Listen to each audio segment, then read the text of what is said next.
Hola, muy buenas tardes. Sean todos bienvenidos y bienvenidas a nuestra reunión semanal. Y como siempre, vamos a tener un momentito de reflexión y hoy vamos a leer el mensaje 133 de Joana de Ángeles, psicografiado por Divaldo Franco, que nos dice: la oportunidad de elevación moral que la vida te permite debe ser aprovechada con sabiduría e inmediatamente. La sucesión del tiempo es inevitable y pasada la oportunidad, la tienes perdida. Tiempo y viento que pasan no vuelven jamás. Así, el uso provechoso de cada estímulo de crecimiento interior es bendición que libera. Permanece vigilante, de forma que aproveches todas las horas de tu existencia carnal. Entonces los invito a entregar este momento. Vamos a serenarnos, vamos a poner en nuestra mente a ese Maestro Jesús y vamos a calmar nuestra mente, nuestro cuerpo, para pedir a la espiritualidad superior amiga que nos acompañe en este momento. Jesús, amigos espirituales, estamos acá con el fin de buscar el camino que nos conduzca al mejoramiento interior, a la reforma interna. Quisiéramos pedirles su apoyo y su ayuda para que en esta jornada del día de hoy logremos entender, comprender y saber cómo llevar a la práctica todos esos conocimientos que hoy estamos aquí recibiendo. Damos gracias infinitas por el apoyo que siempre nos dan y le pedimos que nos acompañen en este caminar. Que así sea, gracias a Dios.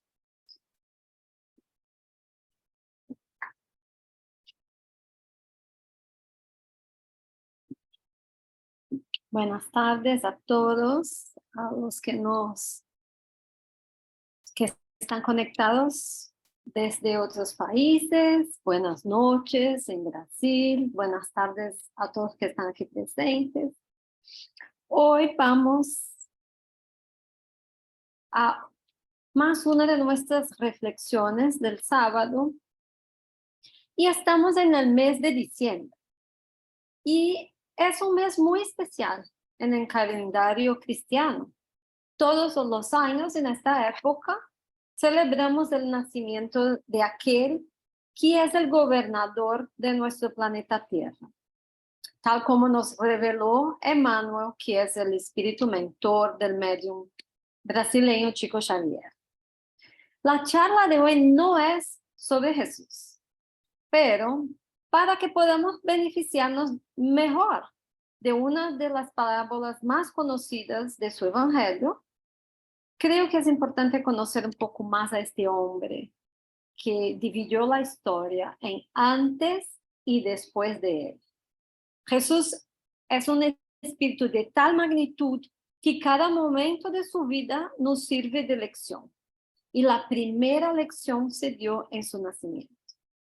José, acompañado de María, su mujer, embarazada, subió desde Nazaret a la ciudad de David, que se llamaba Belén, para inscribirse por ser descendiente del rey David, como exigía el censo emitido por un decreto de César Augusto. Mientras estaban ahí, los días de parto se completaron. Así que María dio a luz a su hijo primogénito. Lo envolvió en pañales y lo acostó en el pesebre, porque no había sitio para ellos en la posada. El pesebre, ¿por qué no está pasando? Ahí sí, el pesebre, opa, ahora fue mucho. Mi computador está está lenta y ahí yo clico 2 veces y pasa más rápido. Aquí viene la primera lección de Jesús, el pesebre. El pesebre señalaba el punto de partida de la lección salvadora de Cristo, como si dijera que la humildad representa la clave de todas las virtudes. Cuando Jesús nació, nuestro planeta era como si fuera un rebaño perdido, un inmenso rebaño perdido, nos dice Emmanuel en este libro, A Camino de la Luz. Cada pueblo hacía de la religión una nueva fuente de vanidad. Pero Cristo vino a traer al mundo los fundamentos eternos de la verdad y del amor. Identificado con Dios, Él demostró en todos sus pasos, invitando a sus oyentes a conquistar la plenitud, el reino de los cielos que se encuentra dentro de cada uno de nosotros.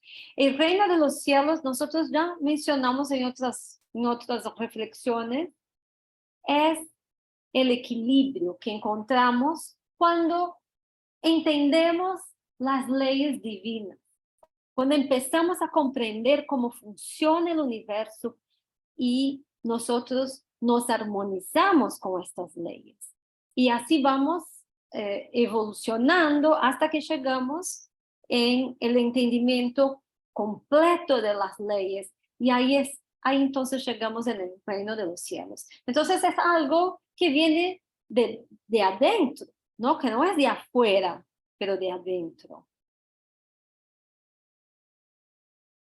Con la venida de Jesús,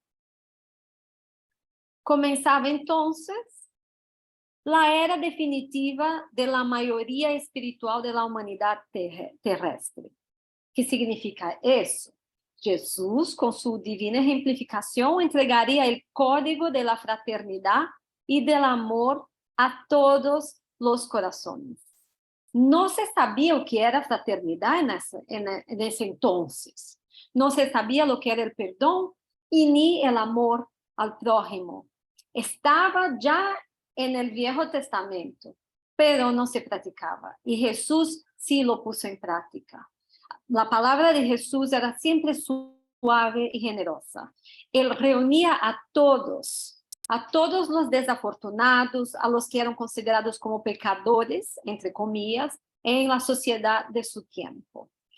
Él eligió ambientes más pobres y apartados para vivir la intensidad de sus sublimes lecciones, mostrando a nosotros los hombres que la verdad prescindía de la suntuosidad y de los foros y de los templos. Profundo conocedor de la psique humana, Jesús penetraba con seguridad en las profundezas del individuo y le descubría. Nosotros huimos de nosotros mismos, ¿no? Pero Jesús tenía esta capacidad de mirarnos y ver nuestras sombras, como dicen, ¿no? Las causas de nuestras aflicciones. Pero Él lo hacía esto para ayudarnos a crecer, a salirnos del punto donde estábamos y a buscarnos algo mejor, que fuésemos mejores. Y la personalidad impresionante de Jesús, notable, impresionaba a todos que lo encontraban. Nadie quedóse sin una marca después que encontró a Jesús. Puede que no lo siguieron luego de una vez, pero jamás lo esquecieron, lo olvidaron. Y estos encuentros de Jesús plantaban una semilla que más adelante iba a germinar. Jesús también era un extraordinario narrador de historias. En su época, la cultura pasaba de una generación a la otra de manera oral, porque no existían los libros. Y Jesús lo hacía con maestría.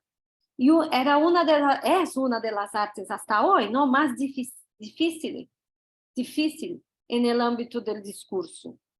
Jesús también era un poeta único, por la pureza de las imágenes y su riqueza de colores y de sentido que existían en sus enseñanzas.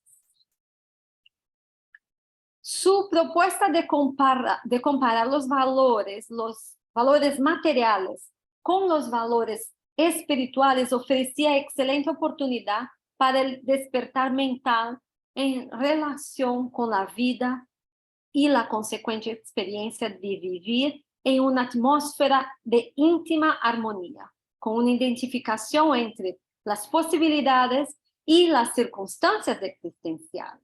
Jesús nos enseñaba a ver lo que teníamos alrededor de nosotros y aprender a trabajar con eso. Sin utilizar expresiones y conceptos rebuscados, hablaba un lenguaje que podía ser fácilmente comprendido por las masas ignorantes y también por las mentes cultas que lo buscaban. Y fue precisamente un hombre culto quien lo buscó para ponerlo a prueba, como dice en el Evangelio de Lucas, en el capítulo 10. En un diálogo con un conocedor de la ley, Jesús cuenta la siguiente parábola. Bajaba un hombre de Jerusalén a Jericó y cayó en manos de uno de los ladrones. Le quitaron la ropa, lo golpearon y se fueron, dejándolo medio muerto. Resulta que viajaba por el mismo camino un sacerdote, quien al verlo se desvió y siguió de largo. Así también llegó a aquel lugar un levita, y al verlo se desvió y siguió de largo. Pero un samaritano que iba de viaje llegó a donde estaba el hombre y viéndolo se compadeció de él, se acercó, le curó las heridas con vino y aceite y se las vendó. Luego lo montó sobre su propia cabalgadura, lo llevó a un alojamiento y lo cuidó. Al día siguiente sacó las 2 monedas de plata y se las dio al dueño del alojamiento. Cuídemelo, le dijo, y lo que gaste usted de más, se lo pagaré cuando yo vuelva. Esta es la conocida parábola del buen samaritano. Una parábola es una narración de un hecho ficticio, no es verdad, pero que se deduce una verdad o una enseñanza moral importante por comparación o por similitud. No es una historia verdadera, pero utiliza hechos verdaderos de la cultura de la época. Y en esa parábola Jesús utilizó una escena muy real en su época, un viaje de Jerusalén a Jericó, para enseñarnos con este ejemplo cómo debe practicarse la caridad. Entonces, esta parábola del buen samaritano nos enseña lo que es la caridad, como Jesús lo entendía. Nuestro objetivo aquí es interpretar los distintos elementos de esta parábola a la luz del espiritismo. Pero primero hablaremos un poco de la región donde se pasó la historia. Vamos a hablar un poquito de Jerusalén, que es una de las ciudades más antiguas del mundo habitada, ¿no? Que fue habitada de manera continua. Se considera una ciudad santa para las 3 principales religiones abrahámicas, el judaísmo, el cristianismo y el islam. Los judíos consideran que Jerusalén es una ciudad sagrada, porque fue su centro religioso y político durante los tiempos bíblicos, y fue el lugar donde se encontraba el templo de Dios, el templo de David. Los cristianos consideran que Jerusalén es sagrada porque muchos acontecimientos de la vida de Jesús tuvieron lugar ahí. Y los musulmanes creen que Mohammed subió al cielo desde Jerusalén. Por eso que hay tantos conflictos en esta ciudad, o que hubo y todavía hay, ¿no? Jerusalén también es la capital tanto de Israel como de la Palestina. Está a unas 40 millas a este del mar Mediterráneo y es una ciudad montañosa con muchos valles a su alrededor. Jericó, a su vez, es la ciudad más antigua. Entonces, Jerusalén es una de las más antiguas, pero Jericó es la más antigua del mundo que fue habitada continuamente. Pertenece a la antigua ciudad de Palestina y fue construida sobre el río Jordán 9.000 años antes de Cristo. Además de ser la más antigua, Jericó es la ciudad más baja del mundo. Está a una altitud de 258 metros por debajo del nivel del mar. Así que entre la ruta de Jerusalén y Jericó es como si fuera ¿cómo se dice? Una rampa, o tenía una inclinitud de 1.200, una inclinación, ¿no? De 1.200 metros. Y esta ruta tenía 27 kilómetros. Y tenía una característica muy particular, que su terreno es accidentado y montañoso con muchas rocas y hoyos. Esta característica es importante para la parábola, para lo que Jesús nos quería enseñar. Y vamos a ver por qué. Cuando Jesús dijo, disculpa que está aquí un poquito despacito, mi computadora está cansada, es fin de semana, no quiere trabajar. Entonces Jesús comienza la parábola diciendo, bajaba un hombre de Jerusalén a Jericó. Ahí ya es un símbolo muy interesante. En los tiempos de Jesús se consideraba peligroso viajar por este camino. Los delincuentes aprovechaban las dificultades geográficas del lugar para huir y esconderse. Cuando una banda de ladrones atacaba a una persona, esta difícilmente podría escapar. Y eso fue lo que ocurrió al hombre de la parábola. Él cayó en manos de unos ladrones, le quitaron la ropa, lo golpearon y se fueron, dejándolo medio muerto. Este episodio, solo esta parte ya nos lleva a algunas reflexiones basadas en los conocimientos espiritistas. En primer lugar, ¿qué resaltamos? La violencia a la que fue sometido el viajero, propia de un mundo de expiaciones y pruebas donde predomina el mal. Mira qué interesante esta información. Nosotros vivimos en un planeta donde predomina el mal, porque es un planeta de expiación y pruebas. Así que Jesús estaba haciendo una descripción de nuestro planeta. Nosotros estamos ahí en esta parábola.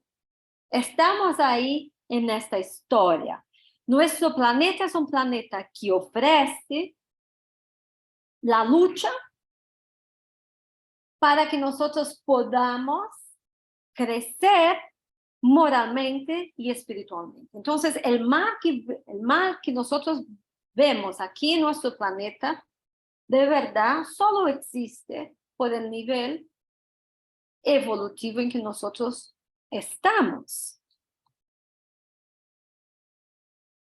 Es importante, una de las características de estos planetas, porque hay muchos planetas que también tienen la misma clasificación que nuestro planeta Tierra, que también están en este mismo nivel de expiación y pruebas, pero cada uno es distinto del otro. Y la característica más marcante, o una de las características más marcantes, es que en estos mundos el hombre tiene que luchar al mismo tiempo con la perversidad de los hombres y con la inclemencia de la naturaleza. Una doble y ardua labor que desarrolla simultáneamente las cualidades del corazón y las cualidades de la inteligencia. La escena se desarrolla exactamente y presenta exactamente estas dos condiciones. La inclemencia de la naturaleza que vimos aquí, que es el terreno, y la perversidad de los hombres que ahí estaban solo esperando que pasara una víctima. Ahora ya de un nivel un poco más, analizando un nivel un poco más espiritualizado, digamos, o espírita, entendemos en segundo lugar que el descenso de Jerusalén a Jericó puede analizarse en otro contexto. Indica la caída desde un nivel vibratorio superior a un plano de vibraciones inferiores, como resultado de la invigilancia moral. Cuando bajamos, cuando descemos, salimos de una sintonía más alta a una sintonía más baja, donde estamos más susceptibles a la influencia de estos espíritus que nos quieren perjudicar. Entonces, esta imagen del Señor bajando, del hombre bajando de un nivel a otro, tiene también este símbolo, porque estamos en un planeta que todavía ofrece este tipo de situación. Esta ruta de Jerusalén a Jericó atrae tanto la presencia de trabajadores honestos, que con esfuerzo y dedicación garantizan su subsistencia, como la permanencia de personas sin escrúpulos, poco comprometidas con el bien, que no dudan perjudicar los incautos que por ahí pasen. La analogía es perfecta para una interpretación que leva a comprender lo que ocurre aquí en la tierra a niveles espirituales.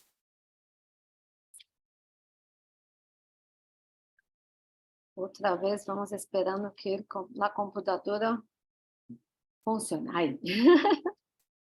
Y sigue la parábola y nos dice, resulta que viajaba por el mismo camino un sacerdote, quien al verlo se desvió y siguió de largo. Así también llegó a aquel lugar un levita, y al verlo se desvió y siguió de largo. Los sacerdotes y los ministros del culto en Israel desempeñaban diversas funciones como intermediarios entre Dios y el hombre. Los levitas eran ayudantes de los sacerdotes. Ambos poseían un profundo conocimiento de la ley. Y lo más probable era que tanto el sacerdote como el levita bajaban porque se dirigían de Jerusalén, donde estaba el templo, a sus casas en Jericó, que era una situación muy común en esa época. Cuando Jesús presenta la figura del sacerdote en esa historia, a principio nos parece que esa será una indicación de esperanza, ¿no? El sacerdote viene para ayudar al hombre que está caído.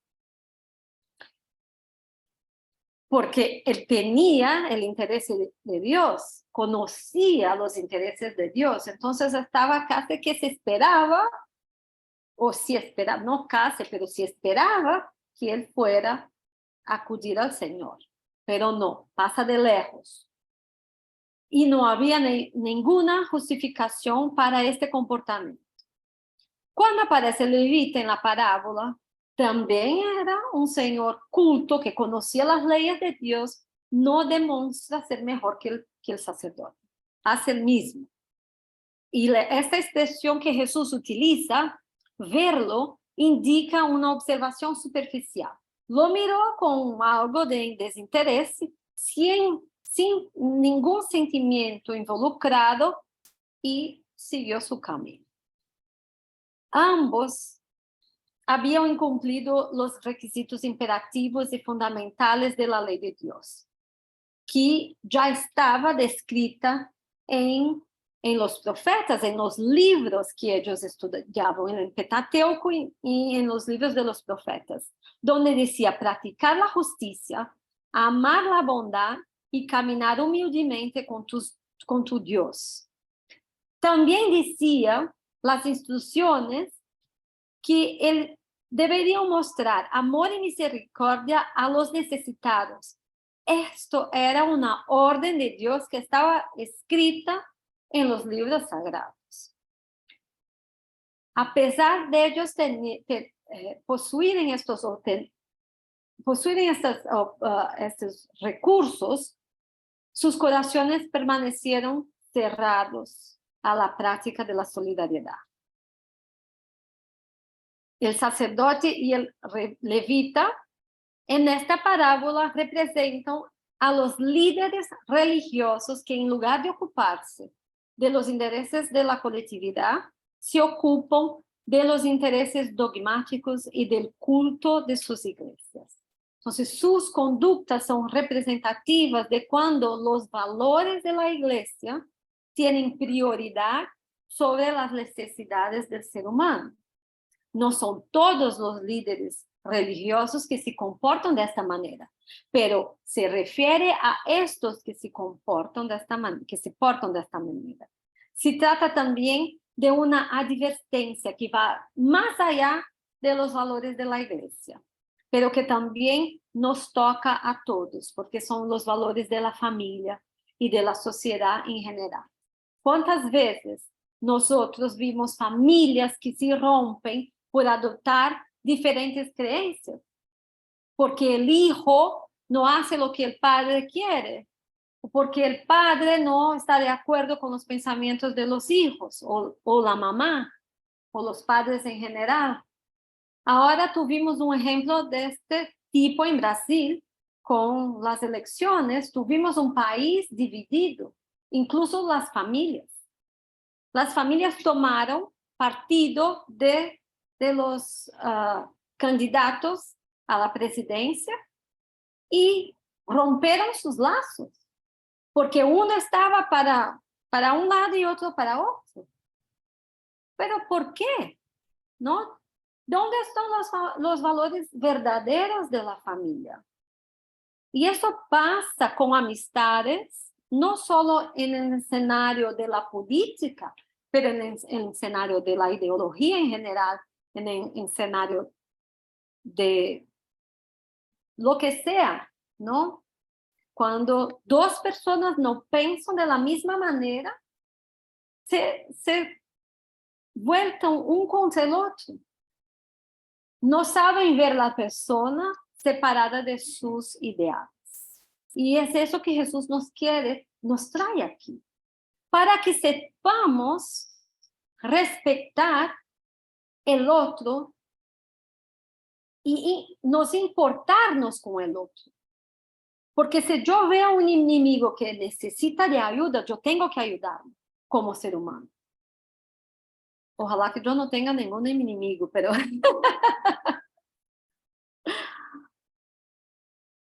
Pero entonces, esta enseñanza va más allá de la rigidez de la religión. Y el sentimiento humano debe prevalecer sobre todas las ideologías. La expresión pasar de largo refleja la ociosidad mental, resalta la postura de quien está acostumbrado a cultivar el interés personal y la indiferencia ante las necesidades de los que sufren.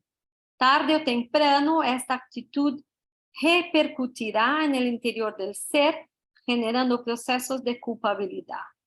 Este pensamiento es muy interesante, porque muchas veces pasamos de largo. Es más cómodo no hacernos lo que hacernos, ¿no? O de pensar, yo no hago, pero el otro va a hacerlo. Entonces yo dejo para que el otro lo haga. Y no hacemos. Entonces estamos en una postura bien perezosa. Y lo que nosotros no hacemos hoy, como nos dijo la mensaje, ¿no? De hoy, lo que no hacemos pasa muchas veces, pasa el tiempo, no lo hacemos y nos quedamos sin este hecho, ¿verdad? Sin mejorarnos, sin procurarnos una manera de mejorar dónde estamos. Porque los que están más preocupados con tener una vida mejor, hay que preocuparse también con el otro, con lo que pasa a nuestro alrededor. No podemos mirar solo a nosotros mismos, eso es egoísmo. Entonces, esta postura de pasar de largo es una postura que refleja eso. De todo lo que no hacemos cuenta contra nosotros, no a nuestro favor, ¿no? Y de verdad que nuestra conciencia nos cobrará más tarde. Todo lo que hacemos de malo o lo que no hacemos, nuestra conciencia nos va a cobrar más tarde. Y sigue la parábola. Pero un samaritano que iba de viaje llegó donde estaba el hombre y viéndolo se compadeció de él. Se acerca del hombre y cura sus heridas con el vino y el aceite que tenía. Luego monta el Señor en su propia cabalgadura y lo lleva a un alojamiento y lo cuida. Jesús introduce aquí entonces la figura del samaritano.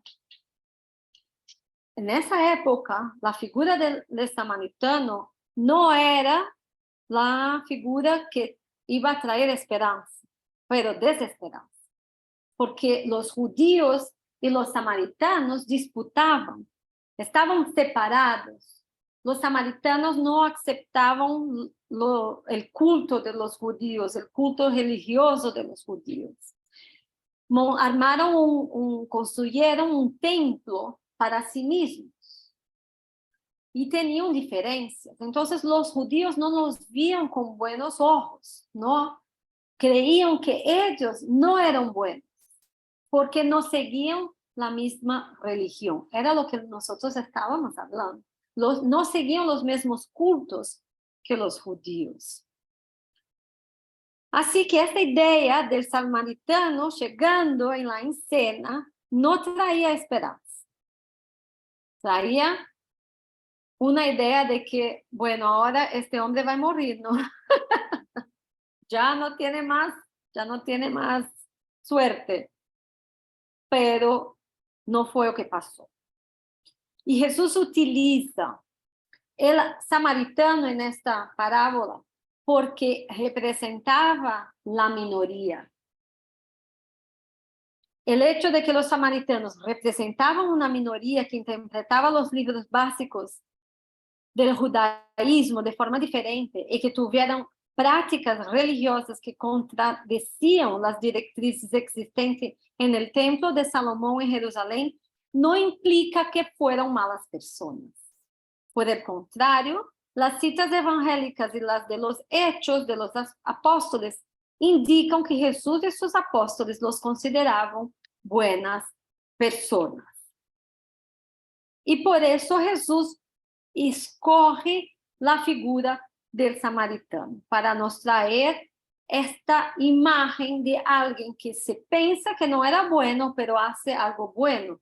Lo que es que le toca, lo que es que toca el samaritano para ayudar a este hombre, la compasión. Y la compasión no tiene religión, ni política, ni ideología política, ni lado ninguno. Así que el samaritano tuvo compasión por este hombre, sin saber quién era el hombre. Al día siguiente sacó 2 monedas de plata y se las dio al dueño del alojamiento. Cuídemelo, le dijo. Lo que gaste usted de más, se lo pagaré cuando yo volviera. Aquí hay una clara preocupación del buen samaritano, porque no solamente atendió al enfermo donde estaba, pero lo llevó a un alojamiento y pidió para que el Señor que ahí estuviera, que lo cuidara y que toda la plata que gastara, él iba a pagarlo cuando regresara. Así que él cumple no solo con el hecho de atender los primeros socorros, ¿no? las primeras necesidades, pero sigue preocupado con este Señor. Entonces vemos que la bondad del cuidado del buen samaritano no dispensó el conocimiento o la forma correcta de actuar. Primero atendió de urgencia al enfermo, limpiando y desinfectando las heridas con los recursos disponibles, que era el vino y el aceite. En segundo lugar, improvisó un medio de transportar, ya que el paciente no podía caminar. En tercer lugar, lo llevó a una posada, donde recibió comida y la comodidad de una cama, manteniéndolo alejado del mal tiempo. Y en cuarto, atendió al herido, ayudándole a recuperar la salud. En quinto lugar, y por último, garantizó la continuidad de la atención mediante un adelanto monetario al anfitrión y la asunción de una deuda que se gastaban más recursos financieros.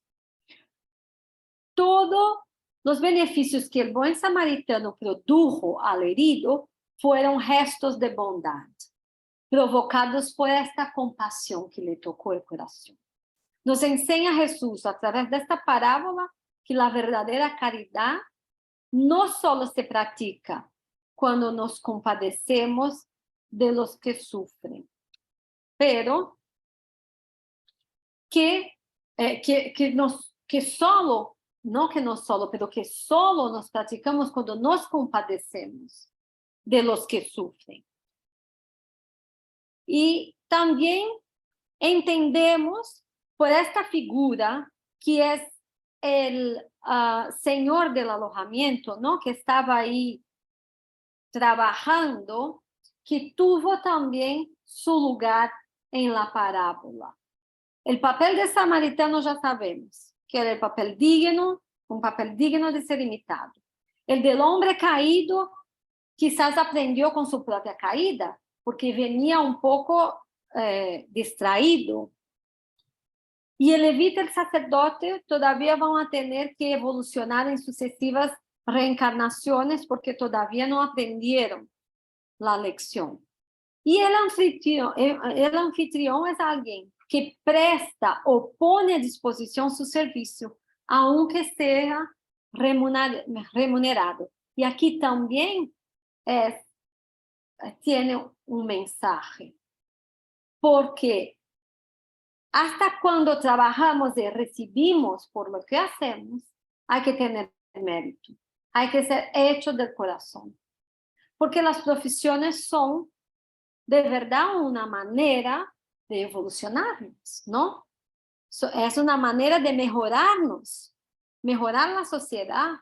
Si cada uno de nosotros practica su propia profesión de una manera más compasiva, vamos a tener un mundo mejor.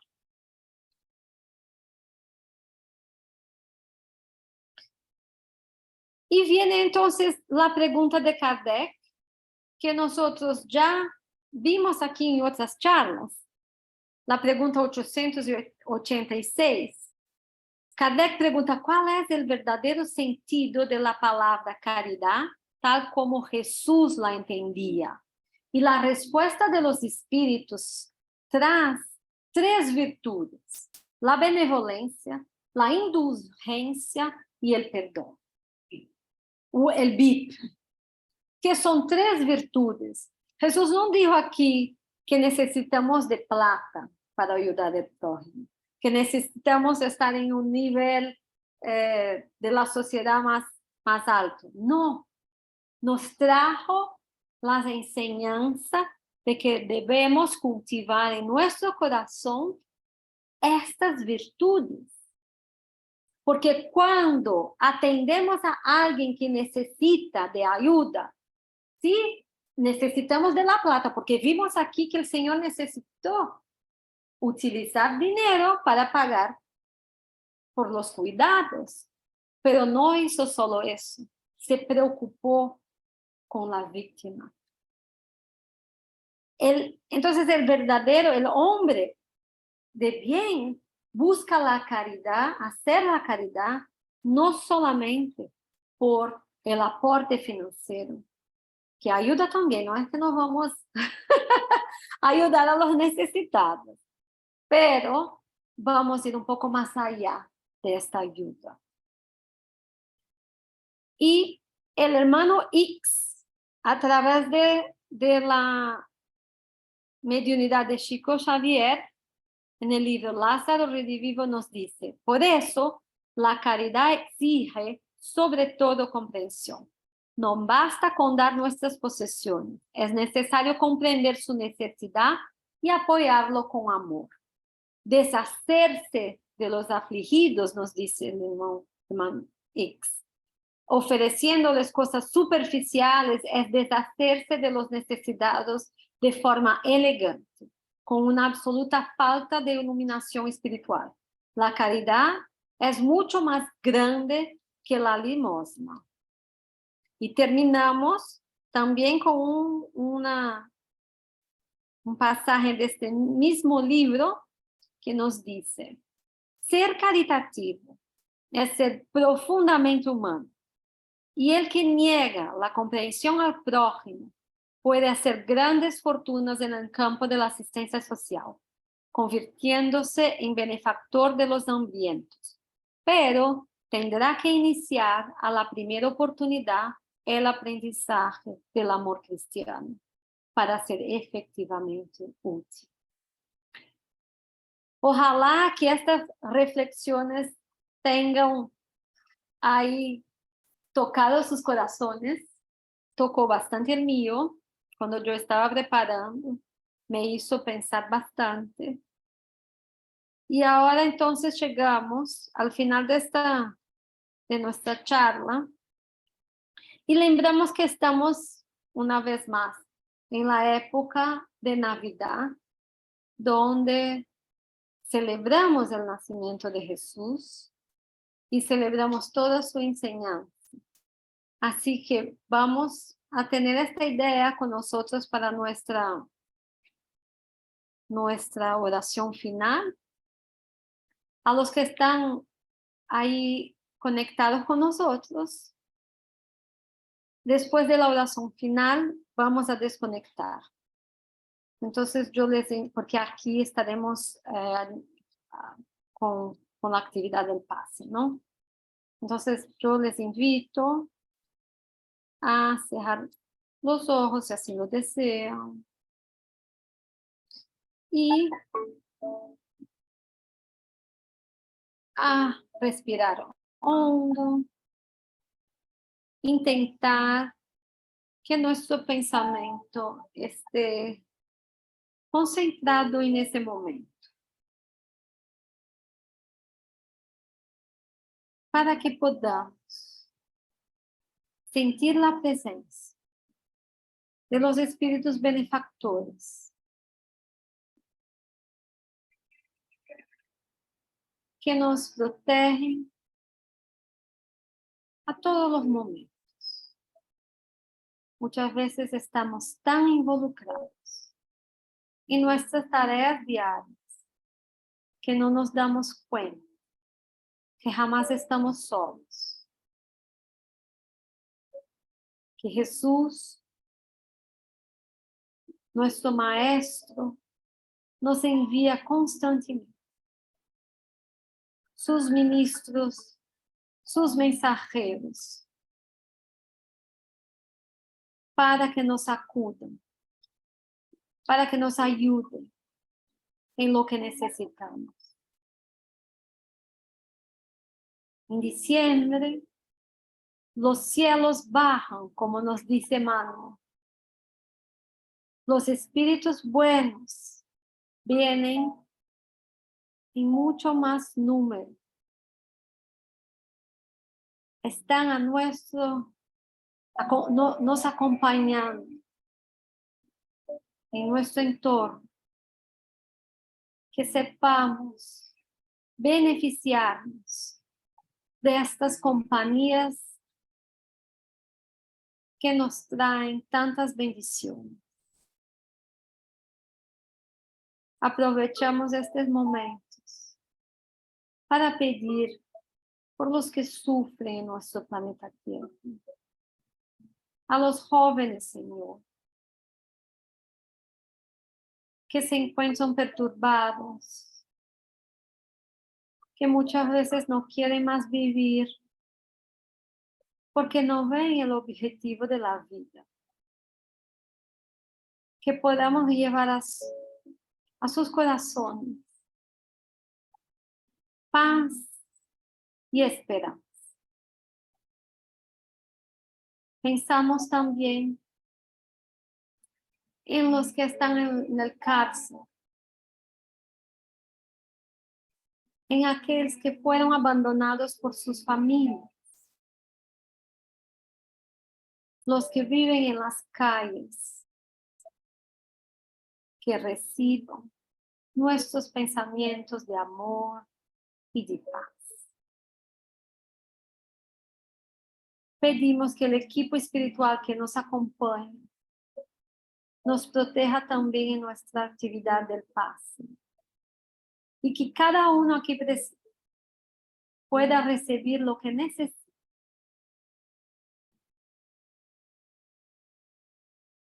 Que con el permiso mayor y cerramos nuestra reunión de hoy.